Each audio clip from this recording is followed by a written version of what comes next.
Bonjour, dans cette vidéo, je vais parler d'une thématique très cruciale pour le développement du Maroc, qui est celle de la valorisation des produits de terroir en tant que levier du développement des zones rurales au Maroc. Notre pays est réputé par sa diversité géographique et sa richesse culturelle et ethnique, qui fait de lui un véritable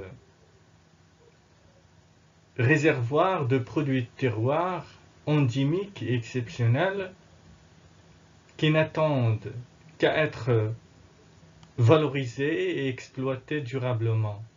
C'est le cas, par exemple, des dattes de Mjoul de Darfoud, des roses à parfum de Qla'at Mkouna, de l'huile d'argan de la région Souss-Massa, du cactus de Sidi Ifni, du safran de Teliwin et j'en passe. C'est dans cette perspective de valorisation qu'a été lancé le plan Maroc Vert et la stratégie de développement de la commercialisation des produits de terroir dans le cadre du pilier 2 consacré à l'accompagnement de la petite agriculture au Maroc.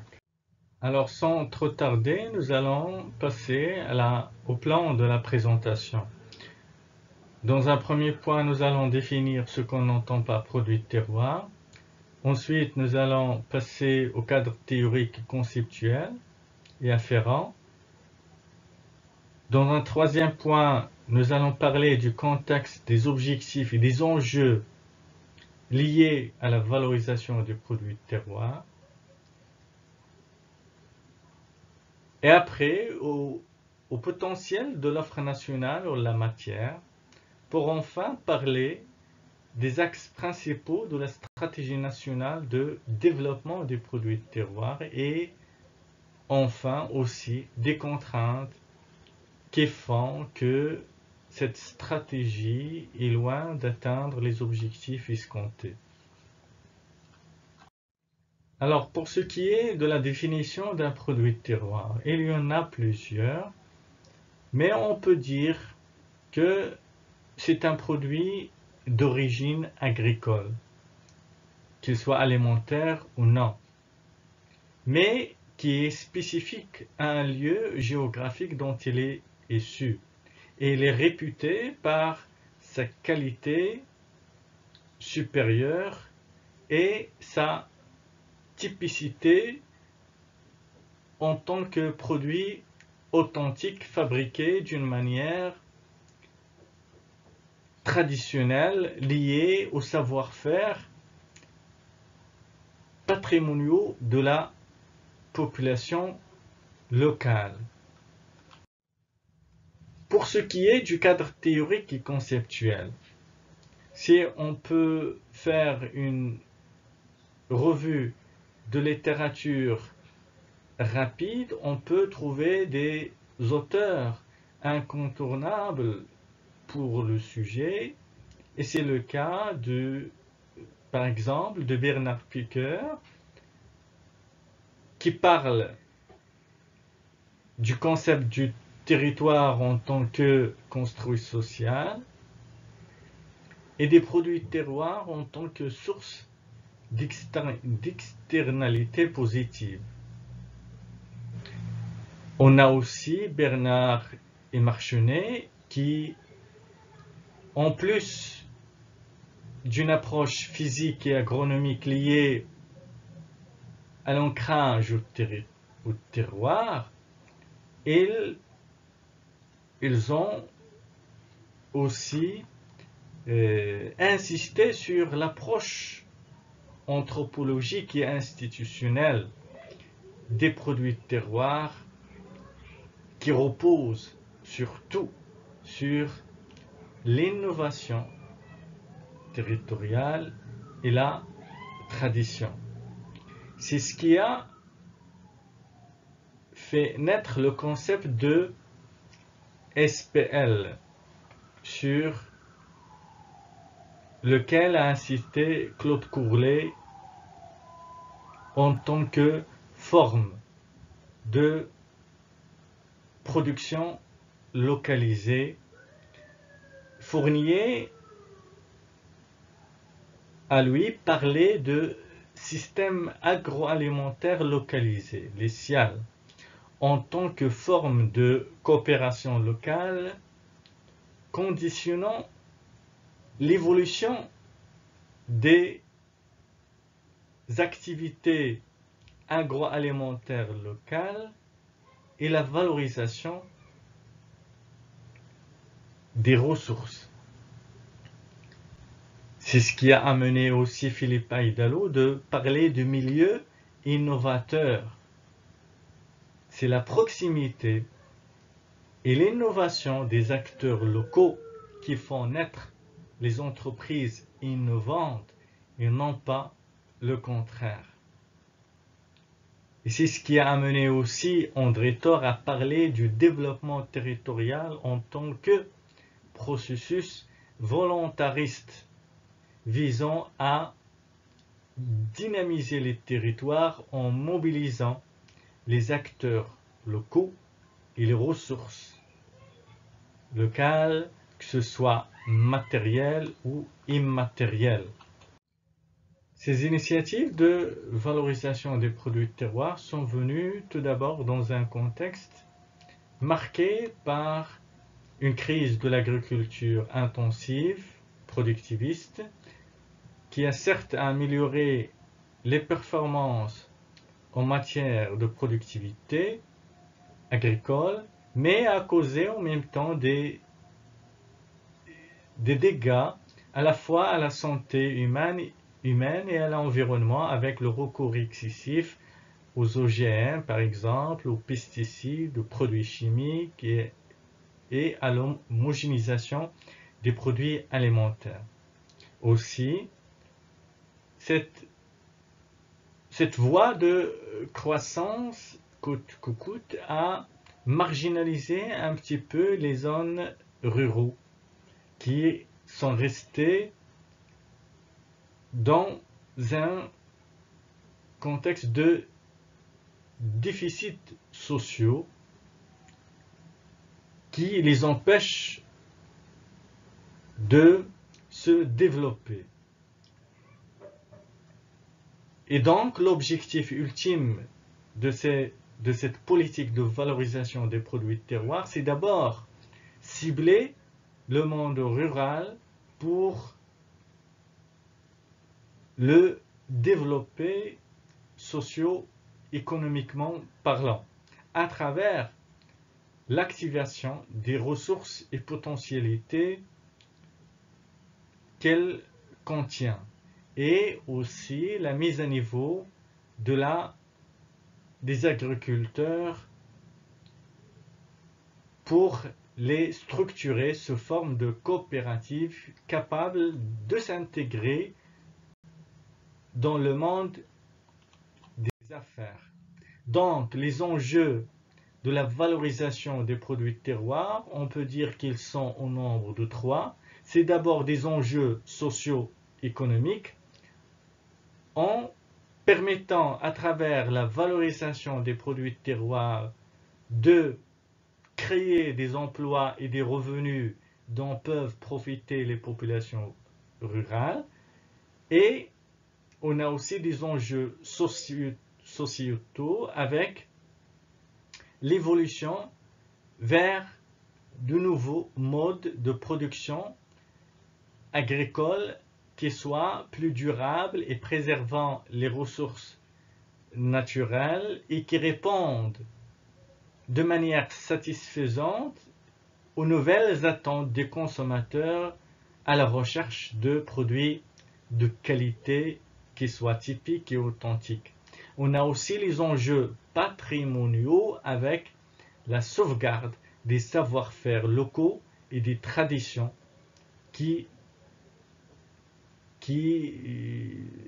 dont se distinguent certaines localités qui ont une identité locale propre.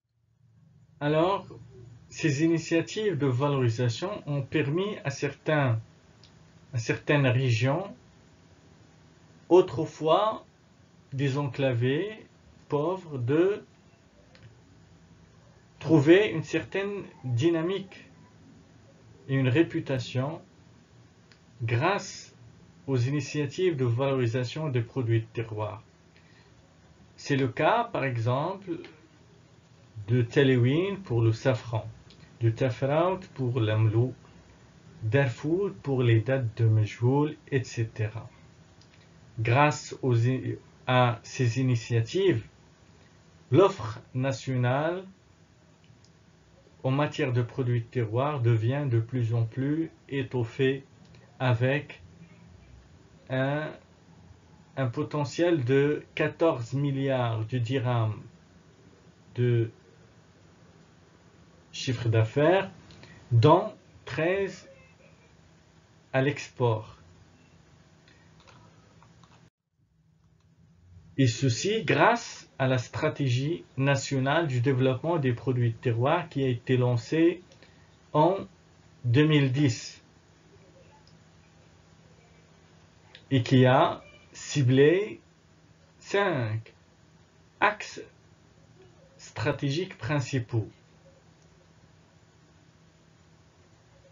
comme l'accompagnement des groupements des producteurs pour passer des petites coopératives aux groupements d'intérêt économique, mutualisant les efforts et l'action collective. Deuxièmement, la création de plateformes logistiques et commerciales au niveau de chaque région permettant de massifier la production de produits de terroir. Troisièmement, le renforcement d'accès au marché structuré de distribution moderne pour les coopératives de produits de terroir.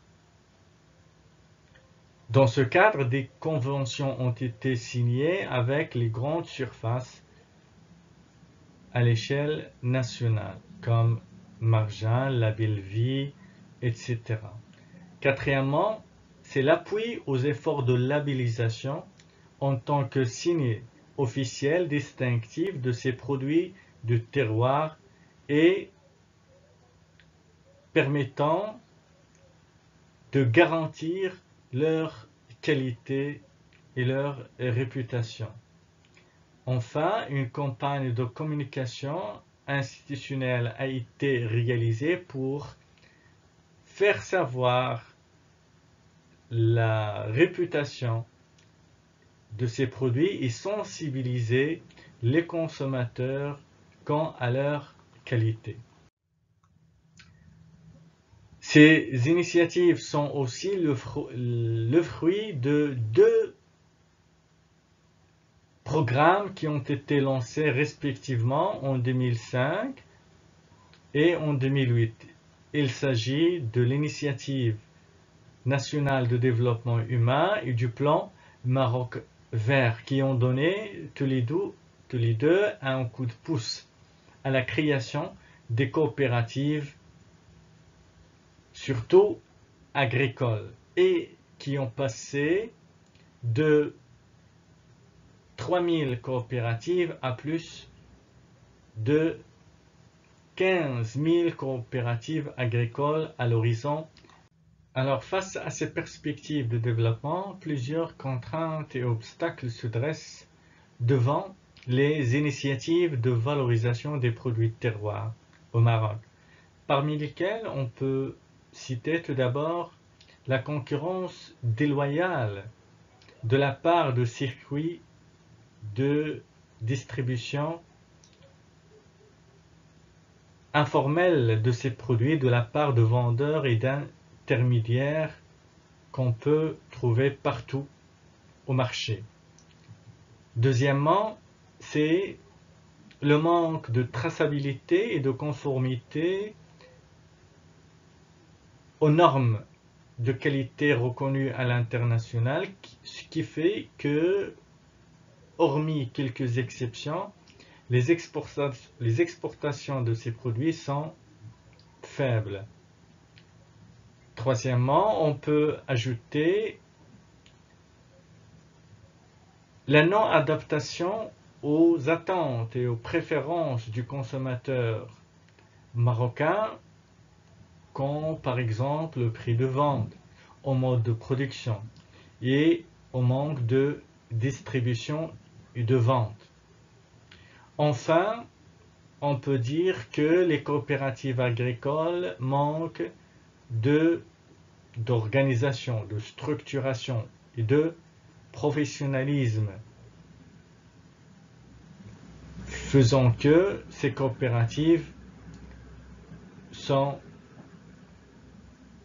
là, existent, mais leur impact au niveau territorial est loin d'être réel, à l'exception de quelques coopératives.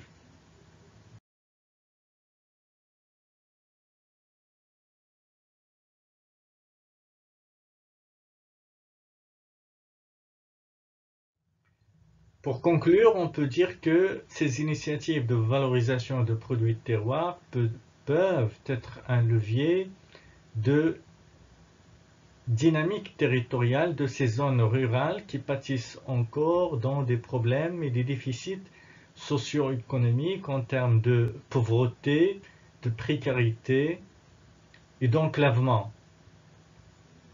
Mais pour la réussite de ces activités et de ces initiatives, il faudrait, au-delà d'une démarche commerciale ou productive, il faudrait d'abord un certain volontarisme de la part de tous les acteurs concernés pour qu'ils mutualisent leurs actions et fédérer leurs moyens tout au long de la filière, de la production jusqu'à la vente aux clients. C'est de cette manière que les produits de terroir peuvent devenir un véritable outil de développement territorial des zones rurales.